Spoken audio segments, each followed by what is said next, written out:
Welcome to the JAMODI podcast. We are all surrounded by amazing coaches and leaders. So let's get an inside look at not just what they do, but how they do what they do. After all, becoming the best versions of ourselves is JAMODI, just a matter of doing it. Are you ready to level up your team skill development?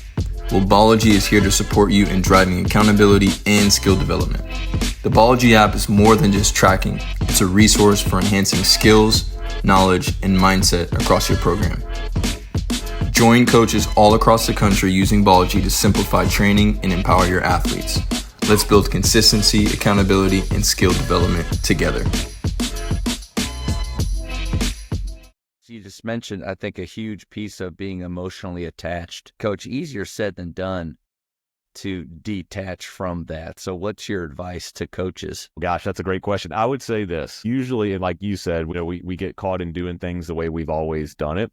Usually the first time you've done something or the first way you do something is not the best way. And there was even times with me, we talked offense before. I'd be in a season and just be like, gosh, I think we figured this thing out. Like, I love the version of the offense that we're running right now. I don't foresee any changes. And then season ends and I come up with a couple ideas or steal a couple ideas or see some stuff just watching basketball. I'm like, oh, this is great. This worked perfect in what we do. So I think developing an eye for what fits you as far as your philosophy, what fits your style, whether it's style of play or just the way you coach. Yeah, just start somewhere and try. So for instance, something we talk a lot about with coaches that we consult with, and this would be an example of not being emotionally attached to the way you've done something, might be how you practice, right? I think an area of growth for a lot of coaches would be we focus too much on technique and we place too much emphasis and time on technique. Or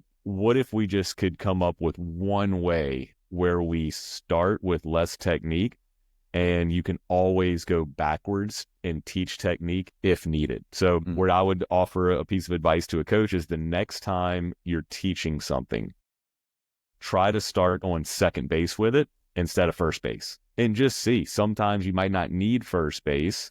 You kind of teach them to the highest learner there. So if we're on second base and we see struggle, that's okay. Go back to first base. To acquire any skill, you need three things. You need action. So they got to go do it. And I would say do it in more of a live setting. They need struggle. And then you need patience. The struggle part sometimes makes coaches uncomfortable, right? Like, I want this to look really good. I think if you want your practices to look really good, it's more coach focused or centered than player centered. So that would be my advice. Long way to get there would be just try something new. And you can always go backwards if your players need it. If not, you've just got more efficient, you save some time, and I think you'll move a lot faster that way. And I think you'll have a lot more fun.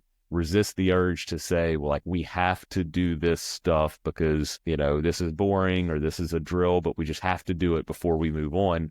I would just ask coaches to challenge that thinking. I love that. Chris Hill from Jesuit High School here in DFW area made a great comment, I think, of starting every year off like it's brand new.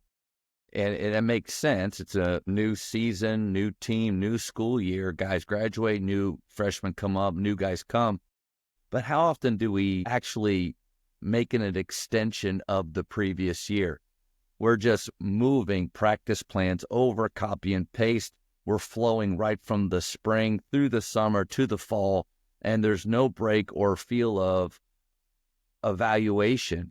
Like, what did we do that we need to continue to do? What have we done that, man, is there a better way? But I think the idea of, no matter if you even have, like, we have a team that we have a lot of pieces returning and some skilled pieces added.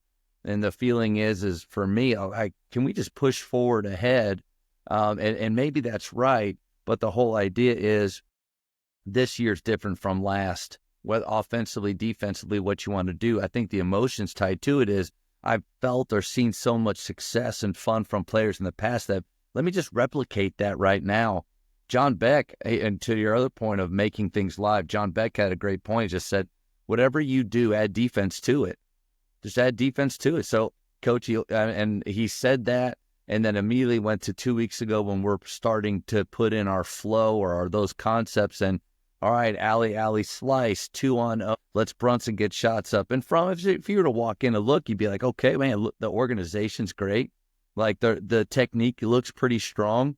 But did we really get better? Did we get more comfortable? Did we struggle? And was my patience or the players' patience tested? Not at all. And so the guys like you, and guys like John Beck and Tyler, yeah, they really do challenge most of us to get away from the things that just look good that we think have to be foundational pieces.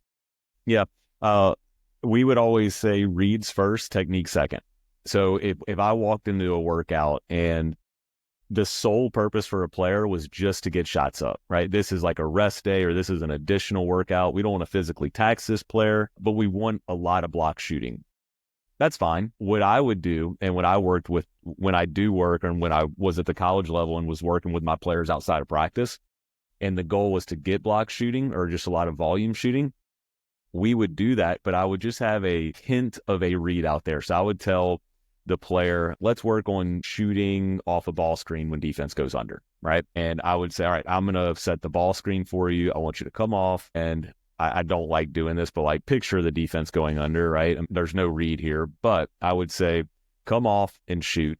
But if I step towards you or if I put a hand up and take away your room, then you need to drive it.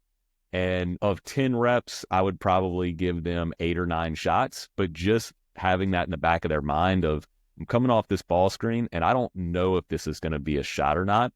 It just turns that knob a little bit away from just mindless shooting, where now it's just a tad bit more game-like. Could we make it even better? Absolutely, but that's not the purpose of the workout. So I'm actually not against just, block practice. I just think you can make it a tiny bit more variable. And then, I said reads first, technique second. I'm a big believer that get your teams to play hard, play tough, whatever that is for you, before you do anything technique. And I think that's backwards of probably the way we were brought up in basketball, right? Is your first few days like, oh, we don't even need a basketball because it's all technique based. I use this example a lot. In fact, I was visiting with the coaching staff this past weekend. I used this one. Would you rather a help defender that is almost always in position and almost always helps when they're supposed to, but they lack a little technique, right? Maybe their hands aren't in the right spot. Maybe they foul a little bit too much. Maybe they could move their feet better and help, whatever it is. Would you rather that player or a player that has really good technique in their help? Their hands are always in the right spot. Their feet are always moving, but they're rarely on time or they're rarely in position for help. I think we'd all rather the first player because we have all year to coach the technique and get them ready for March. So that's what we mean by reads first, technique second. Yeah, so I could go on and on about that, but I think that would be biggest piece of advice I could give a coach, like just kind of jump in and try new things and be creative. And I think it'll transform your coaching and your team as well. What do you think is the danger of the volume shooting or even kind of patterns? So I think a very popular thing, if you follow some skill coaches that are out there right now, is they are moving around. They're not just shooting the same shot over and over. They're getting different looks from different spots, all different types of footwork, but it is just a pattern.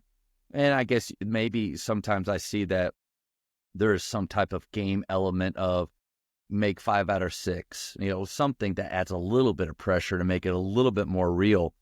But what is the danger of the volume or in patterns that kind of turns their brains off? Yeah, really good question. I like this one. I'll even start with the end there of make 5 of 6. Having something on the line is dialing that knob up just a little bit, right? We'll never make practice fully representative of the game because we're likely not going to have officials. We're not going to have girlfriend, boyfriend, mom, dad. Girlfriend's not sitting over there. Exactly. Yeah. There's not this element of, gosh, I feel like if I turn it over again, coach is going to take me out. And what if I don't get back in, right? We'll never be able to simulate that, but we can, like I said, just turn that knob a little bit. So adding some kind of time element or make X amount of shots, that does dial it up a little bit. Here's where I would be fearful of in those block or volume shooting practice or those pattern shootings is, are we mistaking technique for skill? Skill is knowing when to apply your skill and technique. So basically being in the right place, right time to be able to make that play. Think of this as a flow chart here for any skill or action in basketball. First, we have to see it, then we decide, and then we apply the skill or the technique. I think a lot of coaches will focus just on the technique. So if I walked into this gym and this workout that we're kind of simulating here, and it was all, you said different footwork or different shots. If they take those shots out of the offense, awesome. But are we so focused on technique that they don't know when they should be taking those shots? So I would, that's the danger in your trainers that are using a lot of cones, a lot of chairs, is we're lacking all game context. So if we're maybe coming off a screen and we're curling for a shot, okay, well, when do I curl, right? Could we just, like you said, could we just add one defender and just give them an either or? So based on how the defense is playing, you're either going to curl or flare this. If we get a flare first, maybe we curl right after that. That's the pattern, right? Or if we get the curl first, that's the read. Let's get a read shot. And then after we curl, let's get a flare shot. So one is automated, one is a read. That way, at least we're adding game context where they know when they're going to use that. But yeah, so the danger is thinking that technique is skill. Technique is part of a skill. So the equation is technique plus game context. Your vision and decision is skill. So vision precedes decision. Decision precedes skill. Say that again. So vision precedes decision. So what you see is going to determine your decision, right? So if I'm coming off this screen, all right, I see defense or I feel defense locking and trailing. Defender's on my hip, so I'm going to curl this, right? I've got to see I got to know what to look for. I can't just look at the ball. I've got to be able to see my defender. My vision, what I see, is going to determine my decision. So I'm deciding to curl, and because I'm curling, now I can use the footwork and the technique that I've been taught by my trainer or my coach. But if we're not training the eyes, I think that's where we get into trouble, where if players don't know when to use the skill, then it actually has no value, right? I've coached really good shooters that struggled with shot selection. So and I think we've all probably coached those shooters or coached those players and this player's a really, really good shooter, but he needs to shoot more. Like he's passing up shots, right? Or a player that's a really good shooter and he's shooting a lot of tough shots. Thank you for checking out today's episode. Please take a moment to subscribe to this podcast, share it with your fellow coaches, and find us on social media for what's coming up next on the JAMODI podcast. It's just a matter of doing it.